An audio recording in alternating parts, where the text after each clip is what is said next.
Bismillahirrahmanirrahim. Oke, hari ini kita akan belajar tentang proses pembentukan tanah. Oke, nah jadi apa itu tanah? Tanah itu ialah hasil pelapukan dari batuan. Apa aja sih faktor utama pembentuk tanah? Nah, pertama ada bahan induk. Bahan induk ini berkaitan dengan batuan asal yang terlapukan sehingga menjadi tanah. Nah, batuan itu contohnya seperti batuan beku, batuan metamorf, dan batuan satu lagi apa? Sedimen gitu. Lalu yang kedua iklim. Nah, apa aja sih faktor iklim yang mempengaruhi pembentukan tanah? Nah, yang mempengaruhi pembentukan tanah ialah ada suhu dan curah hujan.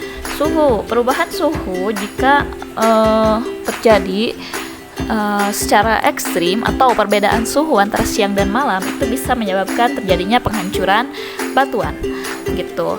Nah, terus lalu yang kedua ada curah hujan. Nah, curah hujan ini juga sama, dia berpengaruh terhadap proses penghancuran batuan. Masih ingat kan? Cikaracak tinggang batu laun-laun jadi legok. Nah, itu sama kayak gitu ya. Cikaracak itu kan air ya yang terkena batuan, lalu lama-lama batuan tersebut menjadi legok. Legok itu artinya apa? Seperti apa ya? Cekungan gitu, jadi hancur. Lalu yang ketiga ada makhluk hidup atau organisme. Nah, ini makhluk hidup di sini, organisme di sini ialah organisme yang hidup di tanah. Dia itu berpengaruh untuk ikut melakukan pembusukan atau dekomposisi gitu. Nah, lalu yang keempat adalah topografi. Topografi itu adalah bentuk permukaan bumi. Jadi bentuk permukaan bumi di sini ada yang landai, ada yang miring. Biasanya kalau ada yang miring, lapisan tanahnya itu tipis-tipis. Kenapa? Karena terjadi erosi. Beda dengan yang landai atau datar. Biasanya lapisan tanahnya tebal. Kenapa? Karena terjadi proses sedimentasi. Dan yang terakhir waktu. Waktu ini yang akan menentukan sifat fisika, biologi, dan kimia tanah. Nanti akan terbentuk ada tanah usia muda, usia dewasa, dan usia tua gitu. Nah, selanjutnya ada yang namanya horizon tanah. Apa itu horizon tanah? Jadi horizon tanah itu ialah lapisan-lapisan tanah gitu. Jadi lapisan tanah di sini ialah terdiri dari berapa lapisan?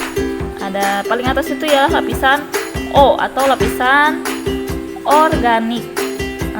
Maksud organik di sini ialah dia banyak mengandung humus. Jadi biasanya tanahnya itu berwarna gelap. Kalau ada tanah berwarna gelap dan gembur sifatnya, itu biasanya dia merupakan tanah yang banyak mengandung humus dan subur. Lalu kedua ada lapisan A, OA. Di sini biasanya topsoil lapisan atas. Ini masih ada humusnya juga. Lalu lapisan E, elevation. Nah, itu terjadi lapisan E itu terjadi pengikisan. Lalu lapisan B, nah hasil terkikisnya terendapkan di lapisan B. Lalu C, regolith, bahan induk. Lalu R, bedrock, artinya itu batuan. Jadi semakin bawah itu semakin keras. Kenapa? Masih berbentuk batuan. Nah, selanjutnya ini adalah tekstur tanah. Jadi tekstur tanah itu terdiri dari silt, sand, dan clay gitu. Nah, ada sifat fisika tanah, warna tanah. Nah, ini gabungan dari berbagai warna komponen penyusun tanah. Nah, dipengaruhi oleh jenis mineral, kandungan bahan organik, dan kadar air tanah. Lalu ada tekstur tanah, perbandingan antara fraksi pasir, debu, dan liat. Lalu tiga struktur tanah ini ada yang berbentuk gumpalan kecil dari butir-butir tanah seperti granular, prisma gitu ya. Lalu konsistensi, drainase, kemampuan tanahnya air, dan terakhir ada pori-pori tanah. Nah, sifat kimia tanah ini berhubungan dengan pH, kandungan bahan organik, kandungan nitrogen, kalium, natrium, kalsium, dan kapasitas tukar anion. Bisa kalian baca ya. Nah, ini beberapa jenis tanah yang ada di Indonesia. Bisa kalian amati, lihat beda-beda ya warnanya. Nah, itu macam-macamnya. Ada tanah kapur, mediterania, tanah laterit. Nah, ini nama-namanya. Ini taksonomi tanah menurut USDA, United States Department of Agriculture. tanah alfisol, aridisol, entisol, gelisol. Nah, itu beda-beda. Ada tanah histosol, tanah inseptisol, tanah multisol, oksisol, spodosol, ultisol, kertisol. Nah, ini persebarannya kayak gini ya. Oke. Terima kasih atas perhatiannya. Assalamualaikum warahmatullahi wabarakatuh.